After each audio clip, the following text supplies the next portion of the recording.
Sekitar jam 8 pagi, Balai Polis Shah Alam menerima satu panggilan kecemasan. Di hujung talian kedengaran suara seorang wanita tua yang menggeletar bercampur dengan esa tangis. "Tolong Encik, tolong selamatkan anak saya."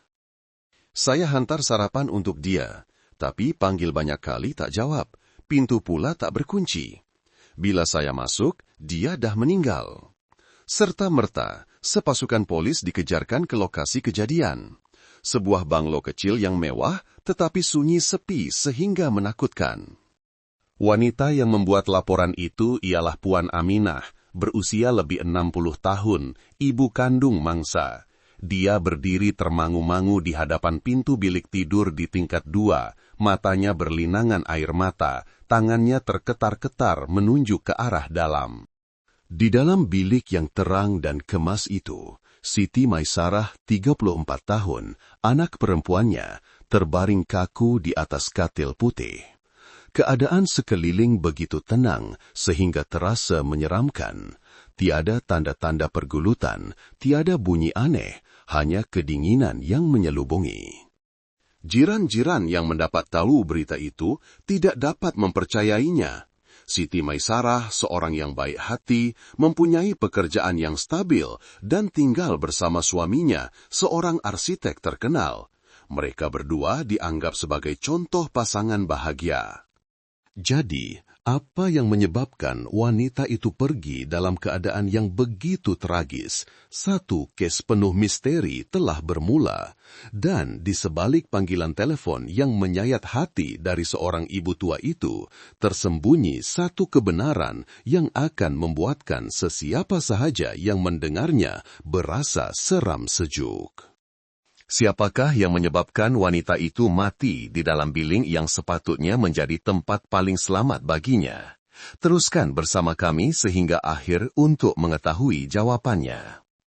Jangan lupa untuk suka, kongsi, dan langgan saluran Kisah Jenayah Misteri, di mana kami menceritakan semula kes-kes jenayah, bukan sahaja untuk menakutkan, tetapi untuk kita renungkan tentang hubungan kekeluargaan, kepercayaan, dan kesedaran dalam kehidupan seharian. Apabila pasukan polis tiba, lorong yang menuju ke banglo nombor 23, Jalan Mawar 7 itu sudah mula dipenuhi orang ramai yang ingin tahu. Semua orang berbisik-bisik dengan pandangan terkejut bercampur ketakutan. Pintu pagar besi berwarna putih itu renggang, dan suasana di dalamnya terasa berat sehingga sukar untuk bernafas. Superintenden Azman, yang telah berkhidmat lebih 30 tahun dalam pasukan, mengetuai siasatan di tempat kejadian. Dia melangkah perlahan menaiki setiap anak tangga. Matanya memperhatikan setiap butiran kecil dengan teliti, dari pemegar tangga, bingkai pintu, sehinggalah jam dinding yang berhenti pada pukul 1:05 pagi. Bilik tidur di mana mayat Siti Maisarah ditemui terletak di tingkat 2, sebuah ruang yang mewah, bersih, dan begitu kemas sehingga terasa aneh.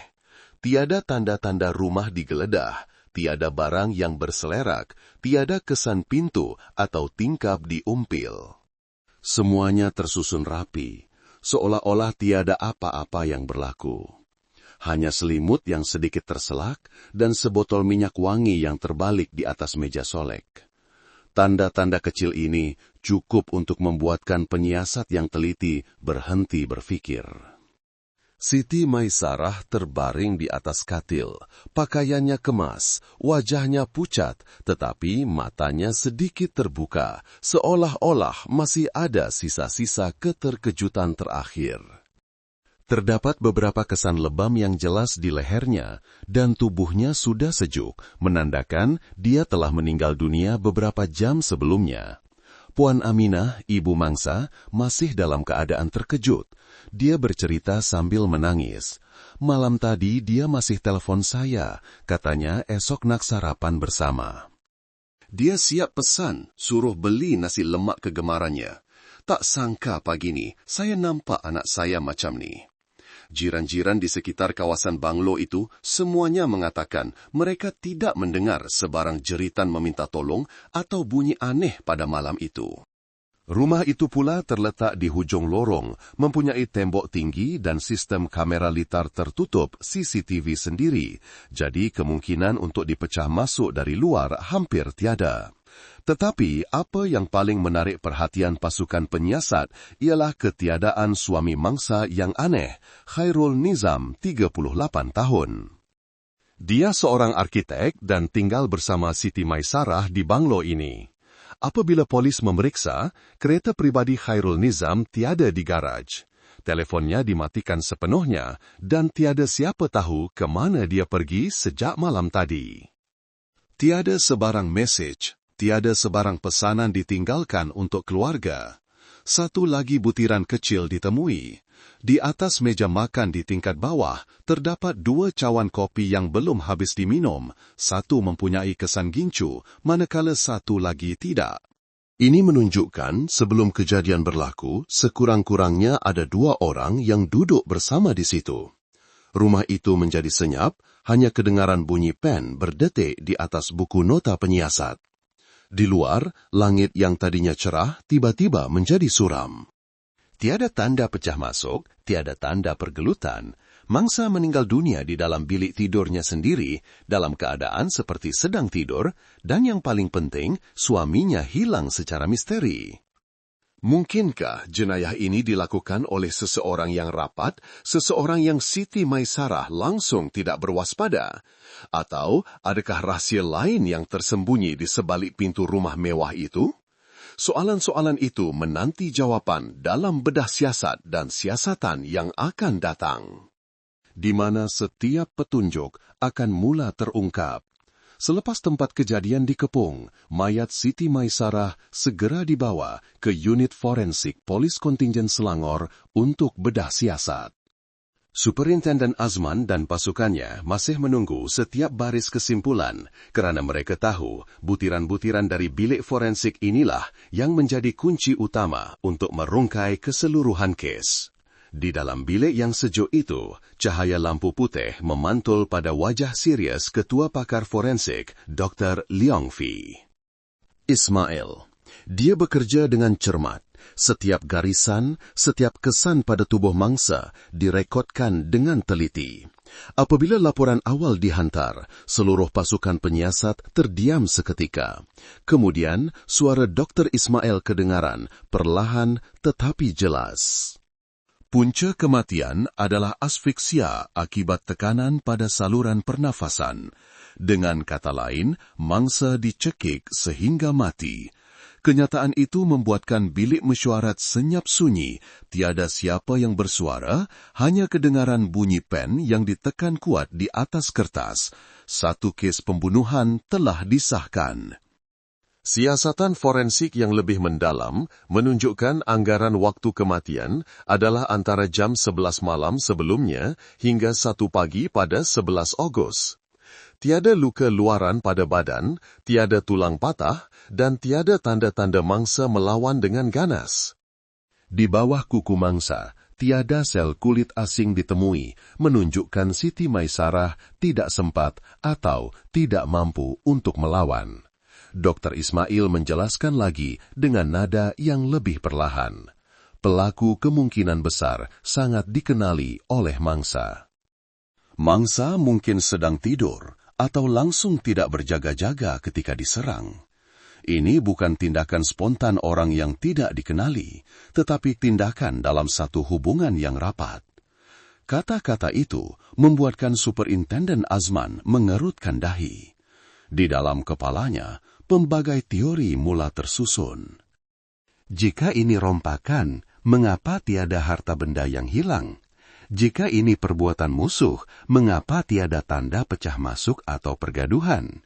Dan jika ia dilakukan oleh orang yang dikenali, siapa yang boleh mendekati Siti Maisarah pada lewat malam tanpa menimbulkan syakwa sangka? Laporan dari tempat kejadian juga baru diterima. Semua pintu masuk tidak mempunyai kesan diumpil. Sistem CCTV di dalam rumah dimatikan pada jam 10.57 malam, betul-betul sebelum waktu kematian Siti Maisarah. Seseorang telah dengan sengaja mematikan sistem pengawasan, dan orang itu pastinya sangat arif dengan selok-belok rumah tersebut. Setiap kepingan teka-teki mula menjadi jelas, dan apabila maklumat terakhir dilaporkan, seluruh pasukan penyiasat faham bahwa mereka sudah mempunyai suspek utama. Suaminya, Khairul Nizam, masih tidak dapat dihubungi, teleponnya dimatikan, keretanya hilang dari garaj, dan tiada siapa tahu di mana dia berada sejak malam 10 Ogos. Suasana di dalam bilik mesyuarat menjadi tegang. Superintenden Asman mengetuk jarinya perlahan di atas meja. Suaranya perlahan tetapi tegas. Kita belum boleh membuat kesimpulan, tetapi dengan apa yang kita ada sekarang, dia adalah suspek nomor 1. Petang itu juga, perintah untuk mengesan Khairul Nizam segera dikeluarkan. Semua sekatan jalan raya di dalam dan luar negeri telah dimaklumkan. Namun, ketika fail siasatan ditutup sementara pada malam itu, Superintenden Asman masih duduk bersendirian untuk masa yang lama. Dia melihat gambar-gambar forensik yang terbentang di atas meja, wajah wanita muda dengan mata yang tidak sempat tertutup rapat, lalu mengeluh. Di sebalik setiap kematian, selalunya ada lebih dari satu punca. Kita baru saja melihat permukaannya. Satu kes pembunuhan, seorang suami yang hilang, dan satu hubungan yang kelihatan bahagia. Semuanya baru sahaja bermula. Sejurus selepas keputusan bedah siasat disahkan, Ketua Polis Selangor segera memanggil mesyuarat tergempar. Kes ini bukan sahaja menimbulkan keresahan di kalangan orang ramai, tetapi juga mengejutkan kerana mangsa adalah seorang yang mempunyai kedudukan sosial dan suaminya pula hilang secara misteri.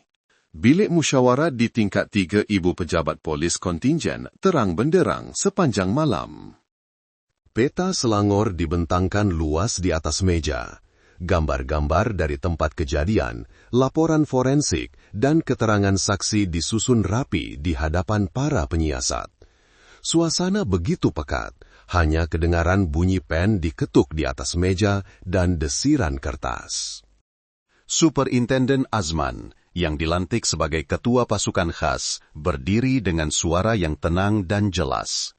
Ini adalah kes yang sangat serius. Tempat kejadian tertutup, tiada pecah masuk, tiada rompakan. Jadi, hanya ada dua kemungkinan. Sama ada mangsa bunuh diri atau dibunuh oleh orang yang rapat dengannya.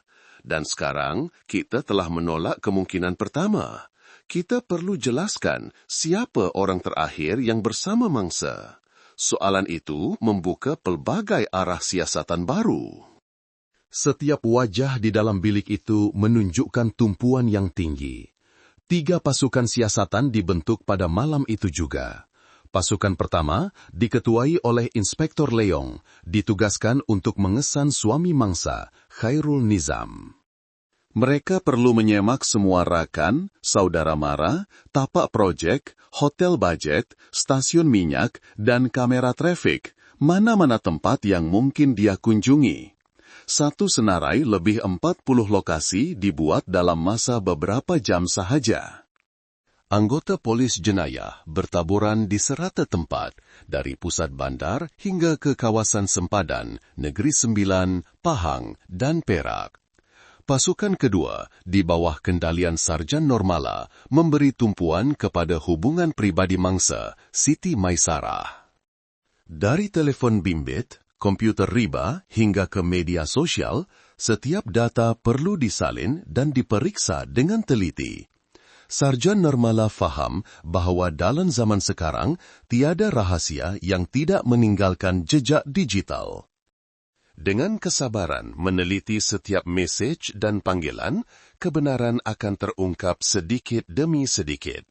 Pasukan ketiga diketuai oleh Korporal Hadi, bertanggungjawab mengambil keterangan daripada ahli keluarga, rakan-rakan dan rakan sekerja kedua-dua suami isteri. Mereka perlu membina semula gambaran keseluruhan kehidupan perkawinan pasangan ini, termasuk sebarang konflik, keretakan, atau perubahan emosi baru-baru ini. 3 pasukan, 3 arah siasatan bergerak serentak.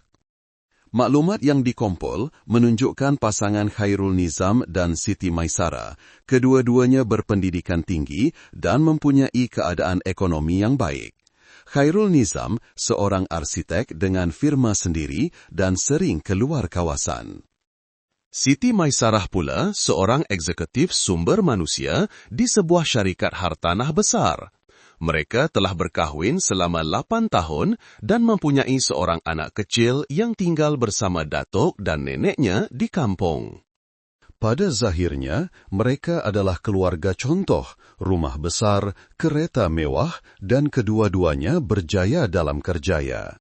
Tetapi, apa yang membingungkan para penyiasat ialah di dalam rumah yang besar itu hanya mereka berdua yang tinggal dan sistem CCTV dimatikan tepat pada waktu pembunuhan. Siapa yang mematikan CCTV itu? Adakah ia satu kebetulan atau disengajakan? Superintenden Azman melihat peta siasatan dengan termenung. Jika Nizam yang mematikan CCTV, itu berarti dia telah membuat persiapan. Tetapi kenapa dia berbuat begitu? Seorang lelaki berpendidikan dan berkerjaya membunuh istrinya sendiri? Atau ada sesuatu yang lain tersembunyi di sebaliknya? Dia berhenti, melihat sekeliling bilik musyawarat dan menyambung. Kita tidak boleh terburu-buru. Apabila emosi menguasai, akal akan menjadi kabur. Saya mahu setiap pasukan bekerja secara bebas, tetapi melaporkan setiap butiran. Satu bukti kecil boleh mengubah keseluruhan arah siasatan. Setiap petunjuk kecil dikumpulkan seperti menyusun kepingan jigsaw puzzle. Sementara pasukan yang mengesan Khairul Nizam masih belum mendapat hasil, pasukan yang menyiasat hubungan mangsa mula menemui beberapa tanda aneh. Dalam telepon Siti Maisarah, terdapat beberapa mesej yang baru dipadam. Beberapa panggilan aneh dibuat pada tengah malam dan berlangsung selama beberapa menit. Dan di media sosial pribadinya, Siti Maisarah kebelakangan ini sering berkongsi status yang sedih dan penuh kiasan.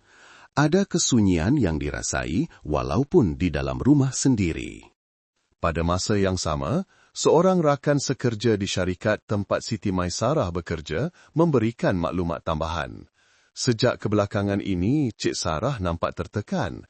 Dia pernah cerita pada saya yang hubungan dia dengan suami ada masalah sikit. Encik Nizam kuat cemburu, selalu kawal ketat, malah larang dia guna media sosial.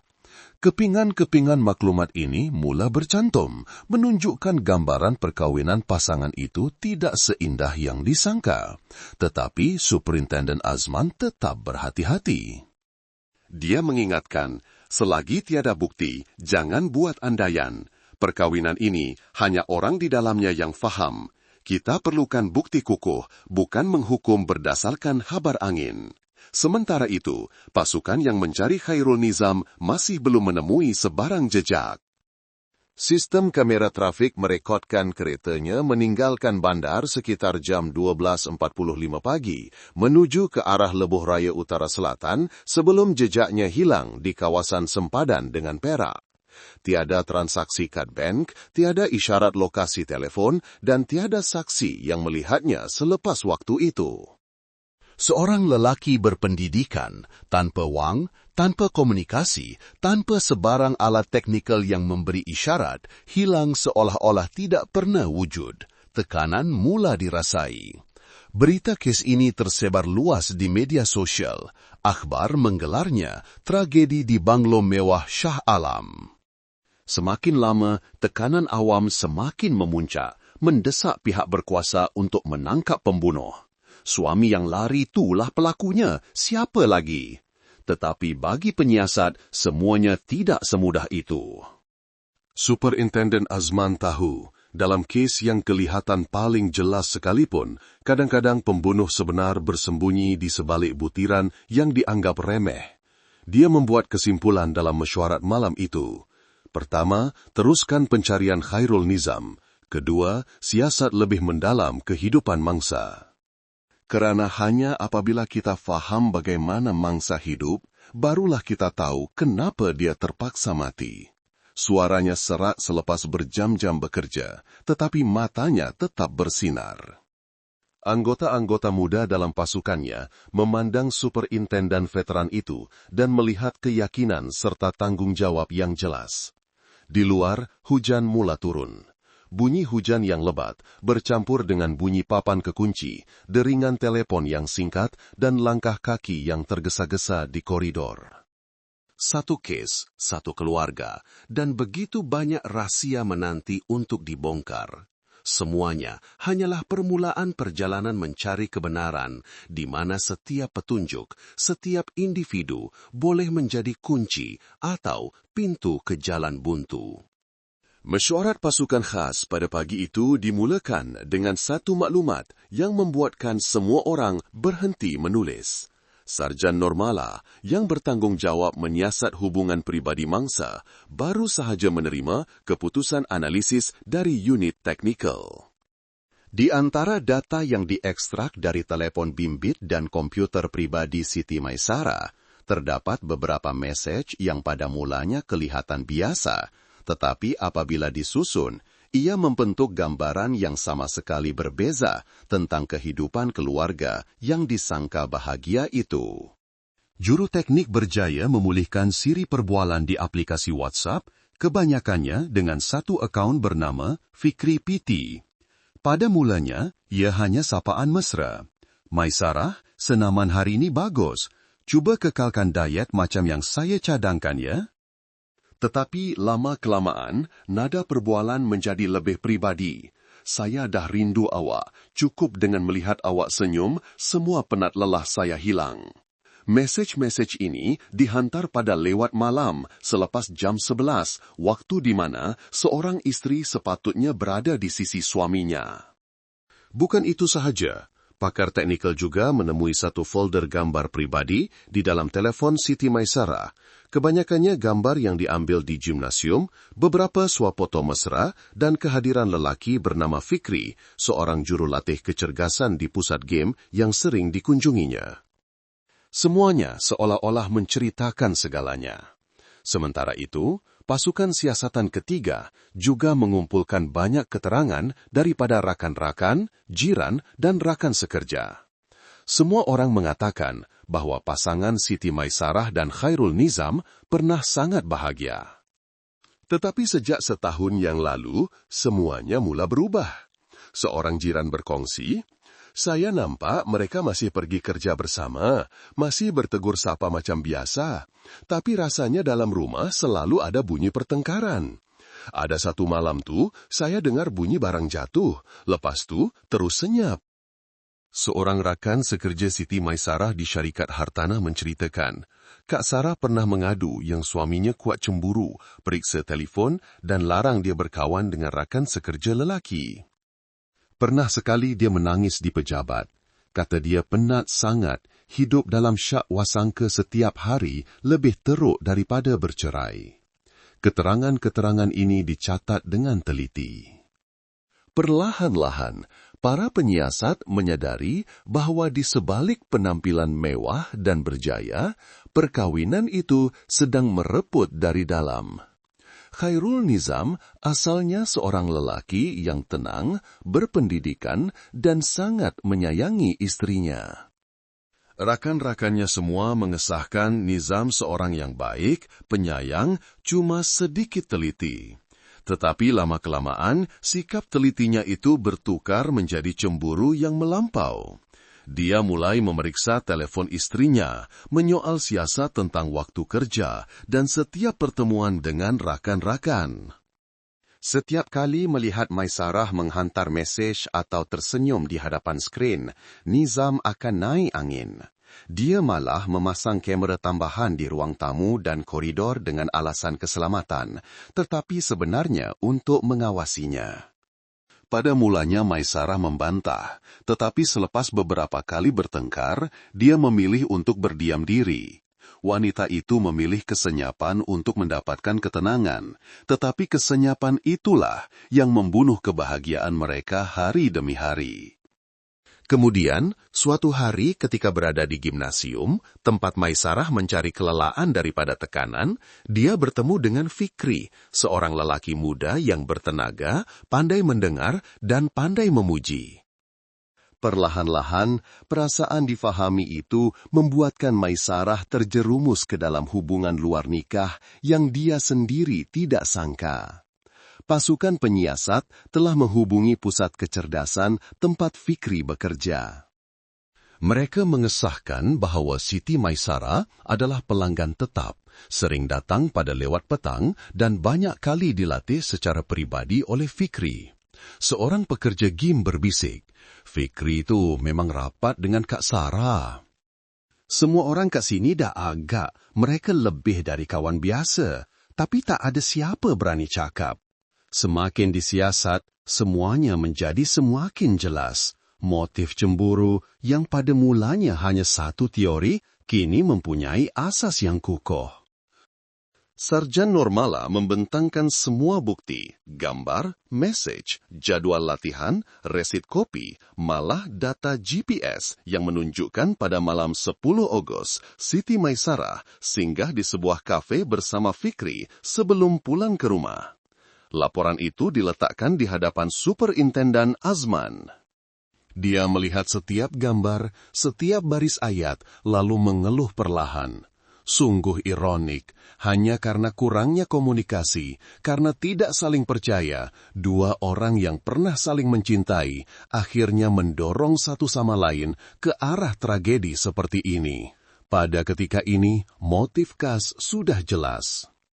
Seorang suami yang cemburu buta, merasa dikhianati dan hilang kawalan, seorang istri yang letih mencari simpati daripada orang lain. Kedua-duanya, dalam kesunyian masing-masing, telah melangkah terlalu jauh dan tragedi menimpa pada satu malam yang tidak dijangka. Perintah untuk mengesan Khairul Nizam diperluaskan ke seluruh semenanjung Malaysia.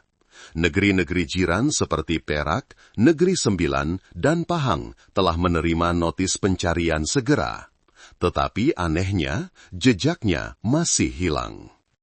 Tiada transaksi bank, tiada isyarat telepon, tiada jejak pergerakan kereta. Seolah-olah lelaki itu lenyap dari muka bumi, hanya meninggalkan sebuah rumah yang dingin, seorang istri yang telah tiada, dan seorang ibu tua yang memeluk gambar anaknya sambil menangis sehingga kering air mata. Lewat malam itu, di bilik kerja pasukan khas, Superintenden Azman masih duduk bersendirian. Di atas mejanya terdapat gambar perkahwinan Khairul Nizam dan Siti Maisarah yang ditemui oleh pasukan siasatan di ruang tamu. Kedua-duanya tersenyum berpegangan tangan dengan mata yang penuh kebahagiaan. Dia memandangnya lama, lalu berbisik sendirian. Dalam cinta, kadang-kadang bukan pengkhianatan yang membunuh perkawinan, tetapi kesenyapan dan syakwa sangka. Dan kadang-kadang orang hanya menyadarinya apabila semuanya sudah tidak dapat diselamatkan. Dia menutut file tebal itu. Kes ini kini mempunyai arah yang jelas, tetapi perjalanan untuk mencari pembunuh masih penuh cabaran. Kerana walaupun motifnya sudah terang, suaminya masih belum muncul, dan hanya apabila dia ditemui, barulah kebenaran terakhir tragedi di Banglo Jalan Mawar 7 itu akan terungkap. Apabila semua bukti menuding ke arah Khairul Nizam, suami yang hilang pada malam kejadian, pasukan khas memasuki fasa paling tegang, memburu suspek nombor 1. Tiada siapa menyangka, kes yang pada mulanya dianggap selesai sebaik haja pembunuh ditangkap, bertukar menjadi satu pemburuan yang panjang, meletihkan dan penuh tekanan. Menurut data kamera trafik, kereta Khairul Nizam kali terakhir dilihat pada jam 12.45 pagi 11 Ogos di Lebuh Raya Utara Selatan menuju ke arah Perak. Selepas itu, jejaknya hilang sepenuhnya. Satu operasi pengesanan besar-besaran dilancarkan pada hari itu juga. Semua sekatan jalan raya dari Selangor hingga ke Perak, Negeri Sembilan, Malah Pahang, dimaklumkan untuk mengenal pasti suspek, lelaki, sekitar 38 tahun, kurus tinggi, rambut pendek, memakai kemeja kelabu, memandu kereta Mazda 6 putih dengan nombor pendaftaran Selangor. Tetapi, selama 3 hari berturut-turut, tiada sesiapapun yang melihat kereta itu. Tiada transaksi bank, tiada isyarat telepon, tiada seorang pun rakan atau rakan sekerja yang dapat menghubunginya. Khairul Nizam, seorang lelaki terpelajar dengan kerjaya yang baik, hilang seperti bayangan. Media mula memainkan peranan dengan tajuk-tajuk utama seperti suspek bunuh isteri di Shah Alam masih bebas dan banglo mewah dan suami yang hilang. Media sosial dipenuhi dengan komen, spekulasi, dan andaian berniat jahat tentang mangsa dan pembunuh. Tekanan memuncak ke atas seluruh pasukan khas. Setiap pagi, Superintenden Azman menerima laporan negatif. Tiada penemuan, tiada jejak. Dia hanya mengangguk perlahan. Kemudian mengambil secawan kopi yang sudah sejuk, duduk merenung peta yang dilekatkan di dinding dengan garisan-garisan merah menandakan laluan yang telah disusuri pasukannya. Seorang yang berpendidikan, tanpa wang, tanpa komunikasi, tanpa sokongan, bagaimana dia boleh hidup? Soalan itu menghantuinya selama beberapa malam, tetapi pengalaman bertahun-tahun dalam bidang ini membantunya menyadari tidak ada sesiapa yang boleh menghilangkan diri selamanya. Walau sepandai manapun, manusia perlu makan, tidur, dan bergerak, dan setiap tindakan akan meninggalkan jejak. Pada hari keempat pemburuan, satu pasukan di Perak melaporkan ada orang melihat seorang lelaki sebaya Khairul Nizam membeli barang di sebuah kedai runcit kecil di Tapah, sebuah kawasan yang tidak jauh dari Lebuh Raya. Lelaki itu menunggang motosikal lama, menutup mukanya, dan berpakaian selekeh. Apabila ditunjukkan gambar, pemilik kedai hanya teragak-agak. Nampak macam sama, tapi tak pasti. Dia pakai topi dan pelitup muka, tertutup rapat. Maklumat itu tidak cukup kukuh untuk mengepung kawasan, tetapi tidak boleh diabaikan. Pasukan penyiasat segera meluaskan kawasan pencarian ke arah kawasan tanah tinggi di utara, di mana terdapat banyak rumah tumpangan kecil, kurang orang lalu lalang, dan mudah untuk bersembunyi. Pada masa yang sama, unit teknikal forensik menyemak semua sistem CCTV di sekitar banglo di Jalan Mawar 7. Satu butiran mengejutkan ditemui. Sekitar jam 11.50 malam 10 Ogos, sebelum waktu kematian Siti Maisarah, lampu kereta di garaj menyala seketika sebelum padam. Ini membuktikan Khairul Nizam telah bersedia untuk melarikan diri sebelum meninggalkan rumah. Para penyiasat mula melakar perjalanan pelarian Khairul Nizam. Selepas melakukan jenayah, dia meninggalkan rumah sekitar jam 1 pagi, memandu ke arah Lebuh Raya, kemudian menyusuri jalan-jalan kampung yang kurang mempunyai kamera untuk mengelak dikesan. Setibanya di kawasan berhampiran Perak, dia meninggalkan keretanya di sebuah kawasan lapang dan bergerak menggunakan motosikal yang dibeli daripada penduduk tempatan. Kereta itu ditemui 6 hari kemudian, dalam keadaan berkunci, tiada tanda pergelutan, dan di dalamnya hanya ada beberapa keping wang kertas kecil dan sebotol air mineral. Tetapi orangnya masih hilang. Berdasarkan jejak itu, pasukan khas membuat kesimpulan bahwa Khairul Nizam sedang bersembunyi di tempat terpencil, mungkin di negeri-negeri tanah tinggi seperti Pahang, di mana muka buminya sukar dan kurang perhatian. Perintah pencarian diperluaskan lagi ke Cameron Highlands dan Genting Highlands. Malah ada pasukan peninjau yang menyamar dan membuat tinjauan di pasar-pasar kecil, stasiun bas, dan rumah tumpangan di tepi jalan. Selama beberapa malam berturut-turut, Superintenden Azman tidak meninggalkan ibu pejabat. Setiap laporan yang dihantar, dia akan membacanya dengan teliti. Ada kalanya dia berjaga sehingga jam 3 pagi hanya untuk meneliti semula rakaman kamera kabur yang dihantar oleh satu pasukan dari negeri jiran. Lelaki ini cara berjalannya hampir sama dengan Nizam, tapi wajahnya tak jelas. Simpan saja, kadang-kadang rakaman yang paling kabur inilah kuncinya.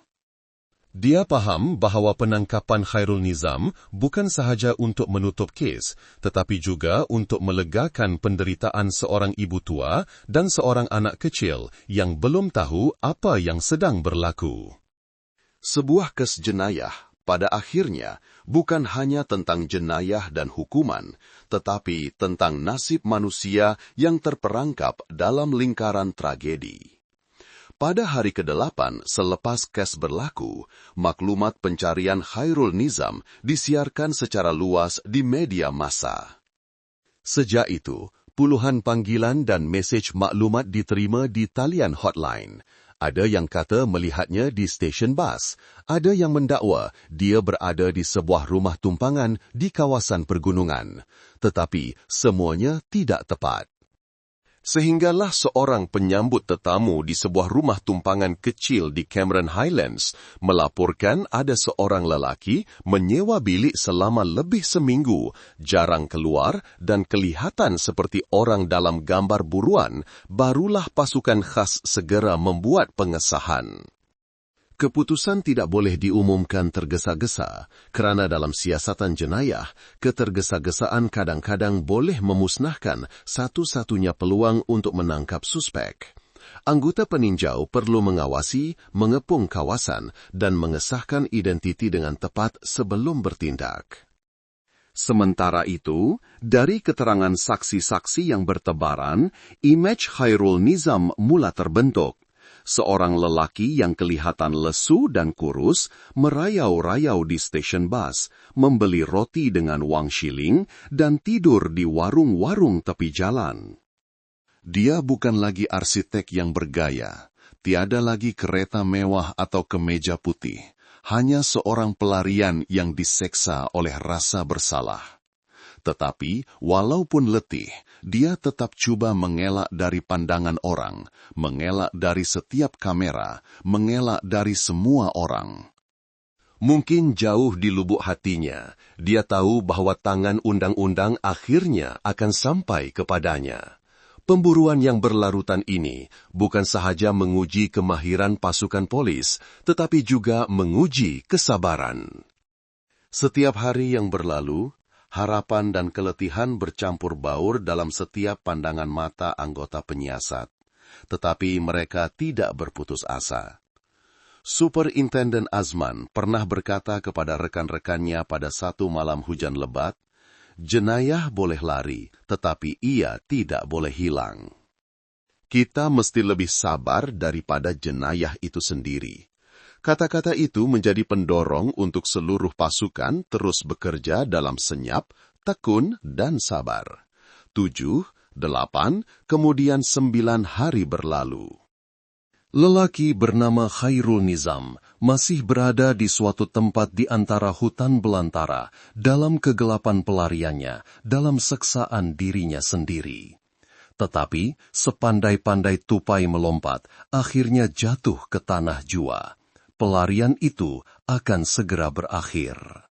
Pada hari ke-9 sejak kasus berlaku, sementara pasukan peninjau masih gigih menjejaki suspek di kawasan pergunungan, Superintenden Azman menyadari sesuatu. Khairul Nizam bukan penjenayah profesional. Dia tidak mempunyai wang, tidak mempunyai rancangan untuk melarikan diri dalam jangka masa panjang. Dia melarikan diri bukan kerana mahu bebas, tetapi kerana tidak berani berhadapan dengan kenyataan.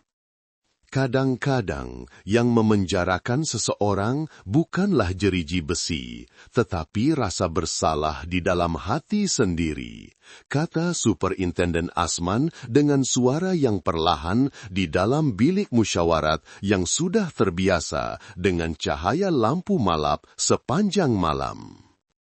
Selepas lebih seminggu pencarian tanpa hasil, pasukan khas mengadakan mesyuarat tergempar. Pasukan peninjau melaporkan semua jejak fizikal telah terhenti.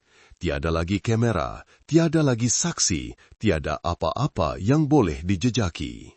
Keheningan menyelubungi bilik. Kemudian, Superintenden Azman bersuara, "Jika kita tidak dapat menemuinya melalui jejak fisikal, kita coba sentuh perasaannya." Seluruh bilik senyap. Ia adalah pendekatan psikologi, satu kaedah yang memerlukan kehalusan dan pemahaman tentang manusia lebih daripada kekuatan. Petang itu, dia pergi bertemu dengan ibu bapa Khairul Nizam yang tinggal di sebuah flat lama berhampiran pusat bandar. Rumah kecil itu usang tetapi bersih. Puan Fatimah, Ibu Nizam, seorang wanita yang rambutnya sudah memutih dan matanya bengkak kerana tidak tidur malam, berdiri terketar-ketar apabila melihat polis masuk. "Encik, ada berita tentang anak saya, Nizam. Dia dah buat salah kan?" tanyanya dengan suara yang tersekat-sekat. Superintenden Azman memandang ibu itu. Di dalam mata tuanya bukan sahaja ada ketakutan, tetapi juga kepedihan seorang ibu yang anaknya melakukan jenayah. Dia duduk dan berkata dengan lembut, "Kami faham kesedihan makcik, tetapi semakin lama Nizam lari, semakin berat kesalahannya.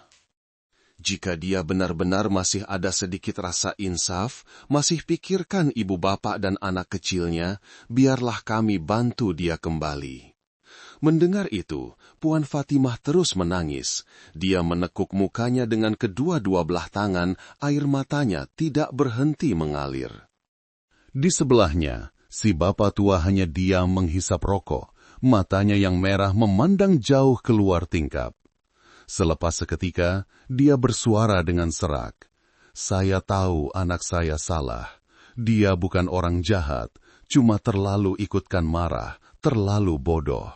Kalau saya jumpa dia, saya akan suruh dia serah diri." Lari tak akan ubah apa-apa.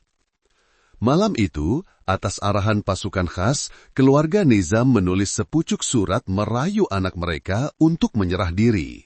Surat itu disiarkan secara terbuka oleh pihak polis di laman media sosial rasmi mereka.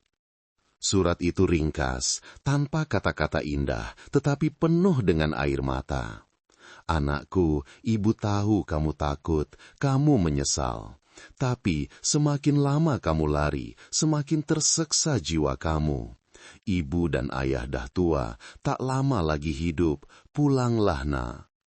Hadapilah hukuman undang-undang supaya ibu masih boleh lihat kamu buat kali terakhir. Ibu tak salahkan kamu, ibu cuma harap kamu sedar kesilapan dan mulakan hidup baru." Surat itu dengan cepat dikongsi di seluruh media sosial. Ramai yang membacanya terdiam. Ada yang memberi komen, kalaulah semua orang boleh letakkan diri di tempat seorang ibu, mungkin tragedi ini tidak akan berlaku. Ia bukan sahaja seruan untuk seorang suspek, tetapi juga suara kemanusiaan dan kesadaran. Beberapa hari kemudian, apabila maklumat itu tersebar luas, satu panggilan misteri diterima di talian hotline pasukan khas. Pemanggil tidak memberitahu namanya, hanya mengucapkan beberapa perkataan pendek. Saya dah baca surat ibu saya." Kemudian panggilan dimatikan. Suara dalam panggilan itu bergetar, letih, sama seperti suara Khairul Nizam dalam rakaman soal siasat sebelum ini. Seluruh bilik mesyuarat menahan nafas. Superintenden Azman mengangguk perlahan. Dia sudah dengar. Psikisnya mula goyah. Ini masanya untuk tidak terburu-buru. Pasukan peninjau terus mengawasi kawasan yang disyaki di pergunungan. Tetapi bukannya menangkap dengan tergesa-gesa, mereka secara senyap meningkatkan hebahan media, menyebarkan mesej tentang kelonggaran hukuman bagi mereka yang menyerah diri. Sementara itu, maklumat daripada saksi di kawasan pergunungan memberitahu ada seorang lelaki pertengahan umur yang kurus kering menginap di sebuah rumah tumpangan kecil, tidak banyak bercakap, jarang keluar, dan kadang-kadang hanya duduk termenung melihat teleponnya. Pemilik rumah tumpangan itu bercerita, Saya ada dengar dia pasang kuat-kuat artikel tentang kes di Shah Alam tu. Dia duduk menangis, lepas tu matikan telepon dan termenung sepanjang petang. Lelaki itu adalah Khairul Nizam. Dia tidak boleh makan, tidak boleh tidur. Setiap kali memejamkan mata, imej wajah istrinya yang pucat kebiruan muncul kembali bersama suara ibunya yang sayu dalam surat rayuan setiap malam. Dia tertanya-tanya, jika dia menyerah diri, apa akan jadi pada anaknya? Adakah ibu bapanya masih berani berhadapan dengan jiran-jiran?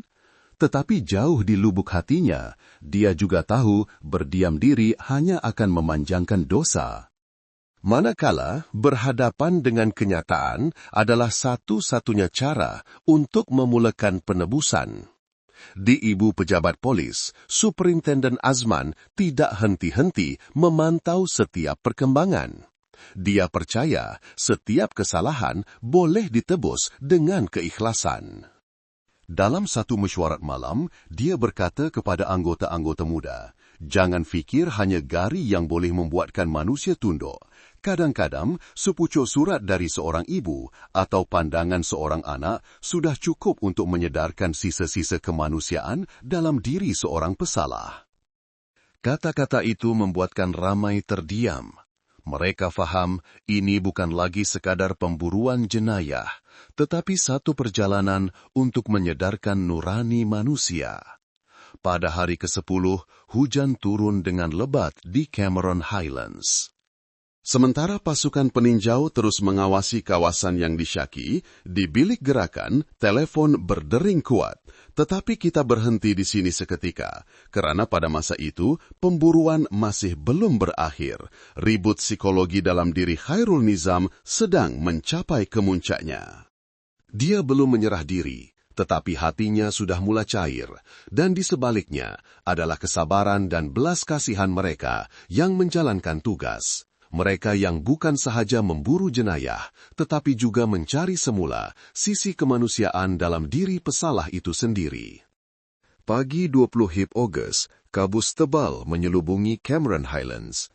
Udara yang lembap dan sejuk meliputi banjaran gunung membuatkan pekan kecil itu seolah-olah menahan nafas.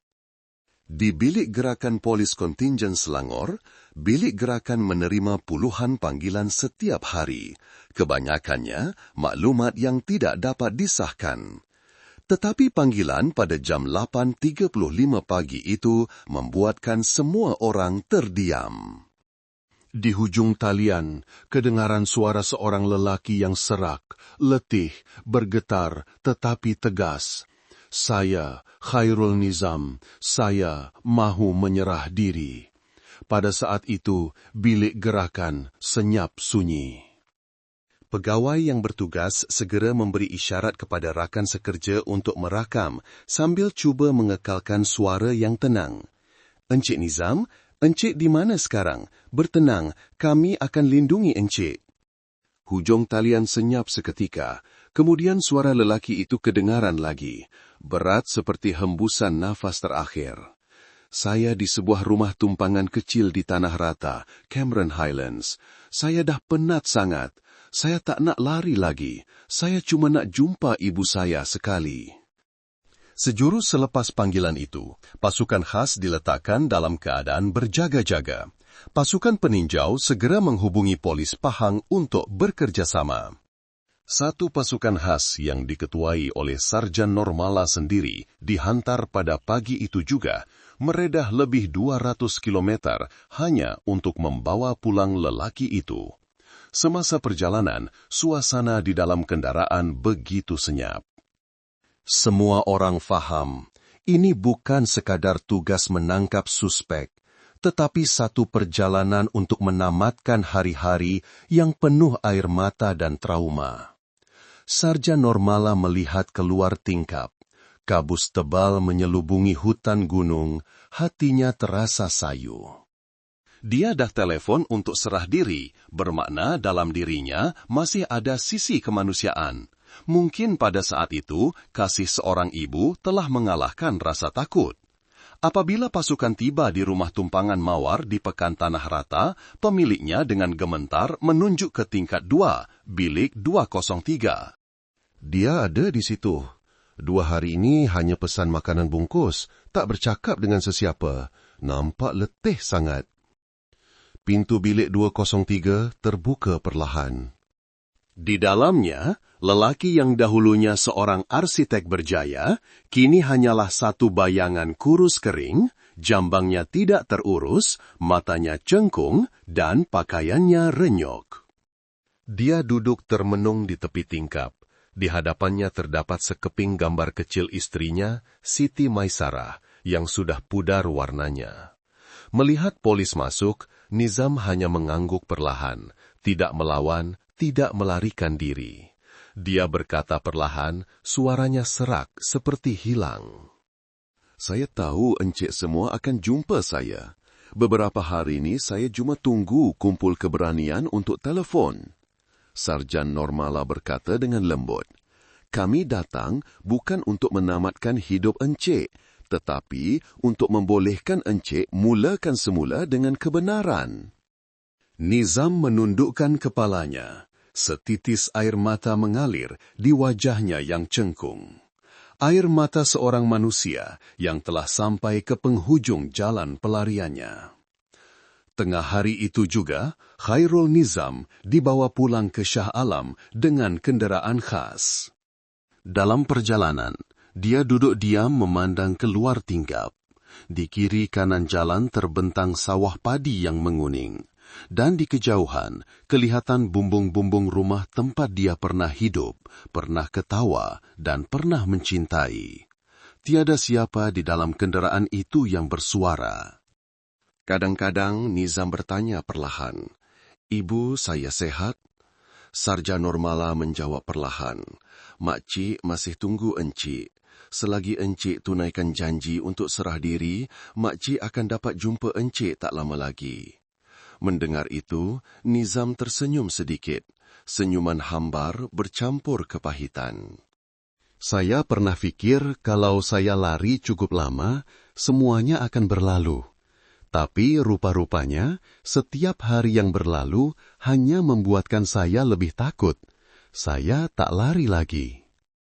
Di wajah lelaki itu, keletihan telah digantikan dengan ketenangan yang aneh, seolah-olah dia sedang menerima hukuman undang-undang sebagai satu kelegaan. Malam itu, apabila kendaraan tiba di Ibu Pejabat Polis Kontingen Selangor, ramai pegawai telah menunggu. Tiada sorakan, tiada tepukan, hanya kesunyian mereka yang memahami nilai sebenar keadilan. Nizam melangkah turun dari kendaraan, kedua-dua tangannya digari. Apabila dibawa masuk ke bilik soal siasat, dia secara sukarela mengaku, saya tahu kesalahan saya tidak boleh dimaafkan. Tapi saya nak ceritakan semuanya, bukan untuk membela diri, tapi untuk meluahkannya, supaya anak saya nanti tahu yang ayahnya telah membayar harga untuk kesilapannya. Superintenden Azman berdiri di sisi, memandang lelaki itu lama. Dia tidak melihat seorang pembunuh istri di hadapannya, tetapi seorang manusia yang tenggelam dalam penyesalan yang paling dalam. Undang-undang akan menghukum jenayah, tetapi kebenaran dan keikhlasan itulah langkah pertama penebusan dosa, katanya dengan suara yang tenang tetapi penuh makna. Berita Khairul Nizam menyerah diri cepat tersebar di media sosial. Orang ramai tidak lagi berbincang dengan panas seperti sebelumnya. Sebaliknya, digantikan dengan rasa lega dan simpati. Satu komen dikongsi beribu kali. Akhirnya, dia memilih jalan yang betul. Tiada siapa yang menang dalam tragedi ini. Yang tinggal hanya kesakitan, tetapi sekurang-kurangnya sisi kemanusiaan masih ada. Di kampung, apabila mendapat tahu anaknya telah menyerah diri, Puan Fatimah terduduk di lantai, menangis teresa-esa. Itulah air mata kelegaan selepas berhari-hari diseksa kebimbangan. Dia dah balik, walaupun kena terima hukuman, sekurang-kurangnya dia tak biarkan ibu mati tanpa tahu di mana dia berada. Selepas lebih 10 hari yang tegang, pemburuan suami dalam kes tragis di Shah Alam secara rasminya berakhir. Tiada tembakan, tiada penangkapan ganas, hanya satu panggilan telefon ringkas dan satu keputusan berani untuk menyerah diri. Dalam fail ringkasan pasukan khas, Superintenden Azman menambah satu baris tulisan tangan. Jenayah ditangkap oleh manusia, tetapi diakhiri oleh nurani. Di luar ibu pejabat, senja melabuhkan tirainya ke atas barisan pokok-pokok tua yang sunyi dan senyap. Satu babak tragedi ditutup, bukan dengan keganasan, tetapi dengan kesedaran seorang manusia terhadap dosanya. Di bilik soal siasat ibu pejabat polis kontingen Selangor, cahaya lampu malam memantul pada wajah cengkung Khairul Nizam.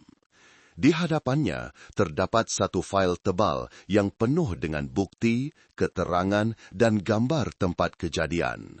Tetapi kali ini, tanpa perlu dipaksa, dia mula bercerita. Suaranya serak dan tersekat-sekat, seolah-olah dia menelan setiap kepahitan sambil bercerita. Malam tu, saya tak boleh tidur. Nizam memulakan, suaranya parau, matanya merah. Dia menceritakan bahwa pada malam 10 Ogos, Siti Maisarah pulang dari GIM lewat daripada biasa. Apabila tiba di rumah, dia masih ceria, membawa sebungkus kek dan berkata, ia hadiah untuk suaminya. Tetapi apabila Nizam bertanya, awak pergi dengan siapa? Maisarah hanya tersenyum tanpa menjawab, hanya senyap, tapi saya rasa macam ditikam pisau. Selama beberapa minggu sebelumnya, Nizam telah secara senyap-senyap mengawasi istrinya. Dia perasan Maisarah sering bermesej dan tersenyum sendirian. Dia curiga, tetapi tidak berani bertanya terus. Di dalam hatinya, rasa cemburu, kecewa, dan sakit hati membuak-buak. Malam itu, Maisarah mandi dan terus tidur. Nizam pula berbaring di sebelahnya, matanya terbuka luas memandang siling. Cahaya lampu tidur yang malap, bunyi jam berdetik, dan di dalam kepalanya berlega ratusan soalan tanpa jawapan.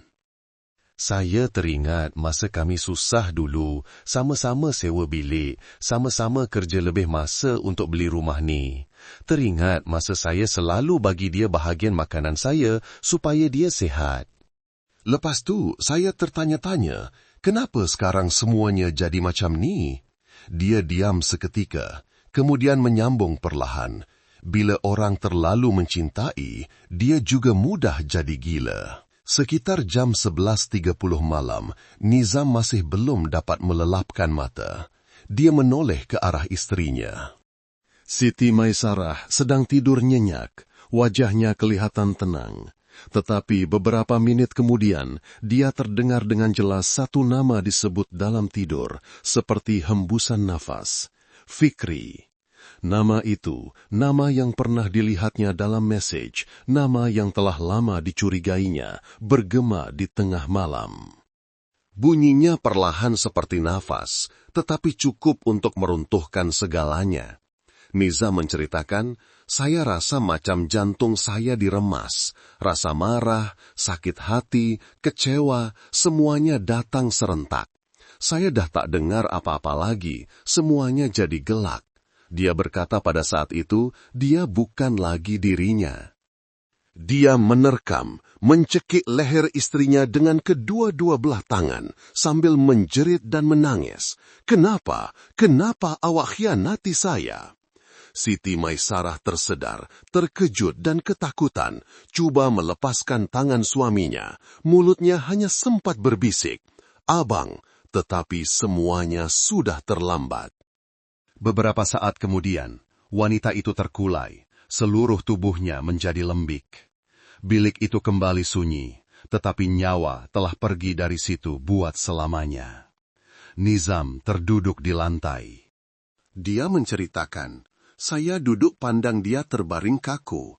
Saya panggil nama dia, saya goncang badan dia, tapi dia dah tak bernafas. Saya tak percaya. Saya menjerit, lepas tu saya tekuk mulut sendiri supaya jiran tak dengar. Lama kemudian, dia perlahan-lahan menarik selimut menutupi istrinya, membetulkan rambutnya yang kusut, kemudian duduk termenung selama berjam-jam. Saya fikir, kalaulah masa tu dia bangun, dia maki saya, dia pukul saya pun tak apa, asalkan dia masih bernafas. Sekitar jam 1 pagi, apabila ketakutan mula menguasai, dia memutuskan untuk melarikan diri. Dia menukar pakaian, mengambil sedikit wang tunai, dan memandu keretanya keluar dari rumah. Sebelum pergi, dia sempat menoleh ke arah istrinya buat kali terakhir. Dia terbaring macam sedang tidur. Saya tak percaya, saya dah bunuh orang yang paling saya sayang. Apabila ditanya mengapa tidak menyerah diri lebih awal, Nizam hanya menunduk, suaranya serak.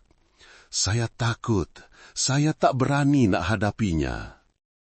Setiap malam, saya mimpi dia berdiri di hujung katil tanya saya, kenapa abang buat macam ni? Saya lari, tapi kemanapun saya pergi, saya nampak bayang-bayang dia. Dia menceritakan 10 hari pelariannya adalah 10 hari tanpa makan dan tidur, hanya bergantung pada air mineral dan roti. Saya fikir, saya boleh lari selamanya, tapi bila saya dengar surat rayuan ibu, saya terus rebah. Saya tahu ibu saya sangat sedih. Saya tak boleh biarkan dia mati dalam keadaan malu. Setiap perkataan yang diucapkannya membuatkan bilik itu semakin senyap. Suaranya mendatar, tidak cuba membela diri, tidak menyalahkan sesiapa, hanya satu pengakuan yang jujur dan pahit. Apabila ditanya, adakah dia benar-benar fikir dia dikhianati, Nizam diam lama. Kemudian dia berkata perlahan, sekarang bila dipikirkan balik, mungkin dia hanya kagum dengan lelaki itu, belum tentu dah melampaui batas, tapi saya tak bagi dia peluang untuk jelaskan. Saya bunuh dia kerana cemburu dan ego saya sebagai seorang lelaki. Dia mengeluh sambil melihat tangannya sendiri, tangan yang telah meragut nyawa orang yang paling dicintainya. Kalau boleh putarkan masa, saya akan pilih untuk diam dan pergi. Lebih baik sakit hati daripada membunuh orang yang pernah bersama saya separuh hidup. Setitis air mata jatuh ke atas meja, mengaburkan dakwat pada kertas laporan. Selepas mendengar keseluruhan pengakuan, Superintenden Azman termenung lama. Dia faham, ini bukan sekadar kes pembunuhan kerana cemburu, tetapi tragedi mereka yang tidak tahu berkomunikasi. Seorang lelaki yang bijak tetapi kurang sabar. Seorang wanita yang inginkan perhatian tetapi memilih untuk berdiam diri. Dua orang yang saling mencintai tetapi tidak boleh bercakap antara satu sama lain. Dia memandang Nizam, suaranya tegas bercampur simpati. Undang-undang akan menghukum kamu. Tapi kamu mesti hidup untuk faham bahawa kesenyapan, syakwasangka dan kemarahan yang tidak terkawal boleh membunuh seluruh kehidupan. Nizam menunduk dan menjawab perlahan, saya tahu hukuman ini lebih berat daripada mana-mana hukuman penjara. Sesi soal siasat berakhir selepas lebih 4 jam. Khairul Nizam dibawa ke lokap. Semasa melangkah keluar, dia berhenti, menoleh ke arah gambar istrinya di atas meja dan berbisik, Sarah, abang minta maaf. Tiada siapa di dalam bilik itu bersuara. Beberapa penyiasat muda diam-diam berpaling karena mereka dapat merasakan dosa itu telah mula menghukum lelaki ini dari dalam dirinya sendiri. Pada ketika itu, kes ini telah selesai.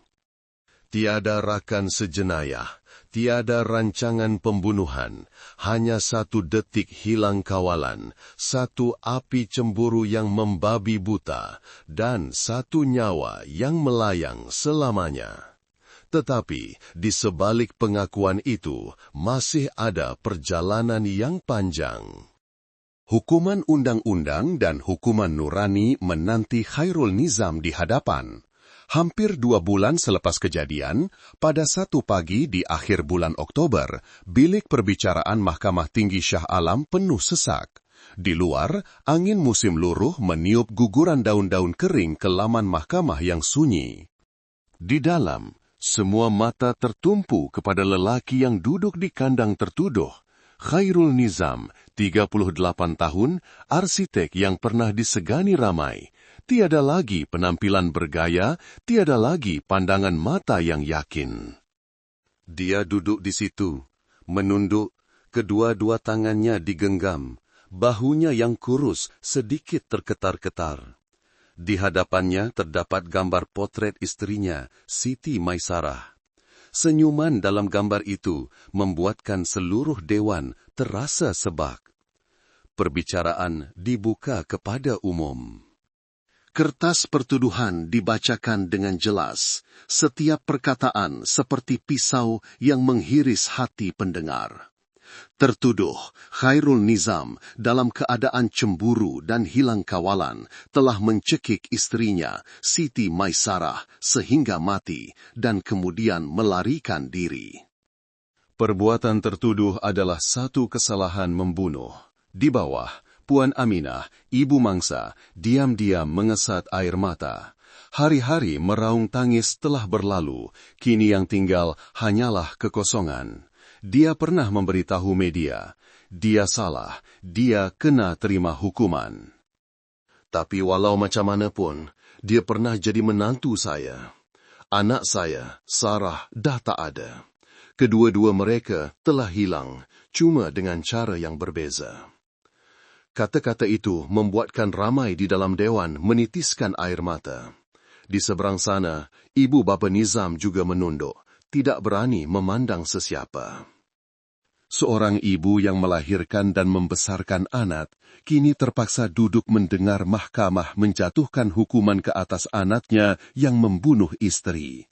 Tiada kesakitan yang lebih besar daripada itu. Apabila diberi peluang untuk bercakap buat kali terakhir, Khairul Nizam berdiri, suaranya tersekat-sekat. Saya tahu, tiada kata-kata yang boleh menebus kesalahan ini. Saya tidak mengharapkan kemaafan. Saya hanya berharap melalui kisah saya, mereka yang masih hidup, jika ada perselisihan, bercakaplah antara satu sama lain. Jangan berdiam diri.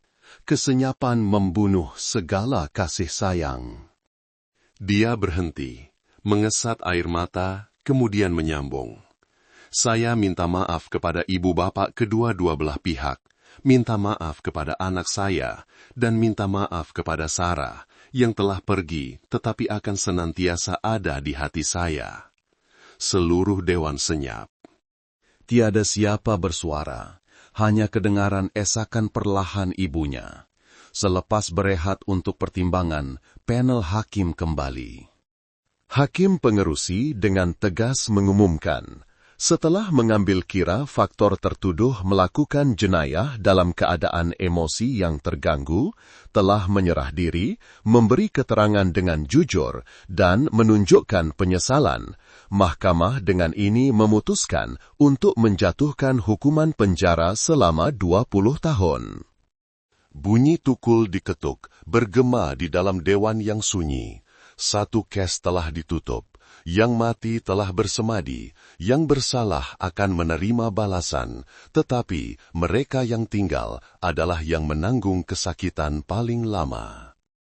Apabila Nizam dibawa keluar dari dewan, dia menoleh ke arah ibunya, kemudian memandang gambar istrinya buat kali terakhir. Pada saat itu, dia tersenyum sedikit, senyuman yang letih tetapi tenang.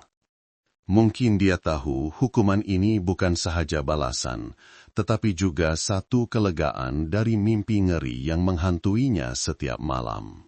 Puan Aminah, ibu Siti Maisarah, melihat kelibatnya hilang lalu mengeluh. Dia kena terima balasan, tapi saya harap dia hidup untuk ajar anaknya supaya jangan jadi macam dia. Siapapun yang bersalah, pernah jadi manusia. Anak kecil mereka yang baru berusia 8 tahun masih belum tahu ibunya telah meninggal dunia. Kedua-dua keluarga bersetuju untuk menunggu sehingga anak itu dewasa sebelum menceritakan kebenaran. Satu kebenaran yang walau bagaimanapun diceritakan tetap akan membawa kesakitan. Dalam mesyuarat penutup kes, Superinden Azman berkata kepada anggota-anggota muda, "Kamu semua nampak, bukan semua kes bermula dengan kebencian. Banyak kali ia bermula dengan satu kesenyapan, satu keengganan untuk mendengar." Cinta, perkahwinan, atau apa sahaja hubungan, jika tiada perkongsian dan pemahaman, boleh bertukar menjadi tragedi. Dia mengetuk jarinya perlahan di atas meja, suaranya bertambah perlahan. Tugas kita bukan sahaja untuk menangkap orang, tetapi juga untuk mengingatkan orang ramai supaya hidup dengan lebih berperi kemanusiaan dan lebih pandai mengawal diri. Kata-kata itu membuatkan suasana di dalam bilik menjadi hening. Kerana kes ini, walaupun telah ditutup, tetap meninggalkan parut yang sukar sembuh di hati semua yang menyaksikannya. Banglo di Jalan Mawar 7 itu kini tertutup rapat. Setiap pagi, orang ramai yang lalu lalang masih memandang ke tingkat 2 tempat tragedi itu bermula dan mengeluh. Rumah itu pernah menjadi simbol kebahagiaan, kini menjadi simbol amaran. Kerana kadang-kadang kematian tidak datang dari pembunuh yang tidak dikenali, tetapi dari orang yang pernah berjanji untuk menyayangi kita seumur hidup. Dan kadang-kadang tragedi tidak bermula dengan pertengkaran, tetapi dengan kesenyapan di antara dua insan yang telah berhenti mendengar antara satu sama lain. Satu kes telah berakhir, tetapi kisah tentang kepercayaan, pemahaman, dan belas kasihan masih kekal. Jika pada hari itu Nizam memilih untuk bertanya, memilih untuk mendengar, jika Siti Maisarah sanggup berterus terang, sanggup berhadapan, mungkin tiada pembunuhan berlaku, tiada dua keluarga yang hancur, tiada anak yang menjadi yatim piatu dalam satu hari. Dalam cinta, jangan biarkan kesenyapan menjadi jurang. Dalam perkahwinan, jangan biarkan syak wasangka membunuh kepercayaan. Dan dalam hidup, belajarlah untuk berhenti sebelum dikuasai kemarahan, kerana kadang-kadang satu saat menahan diri boleh menyelamatkan seluruh kehidupan.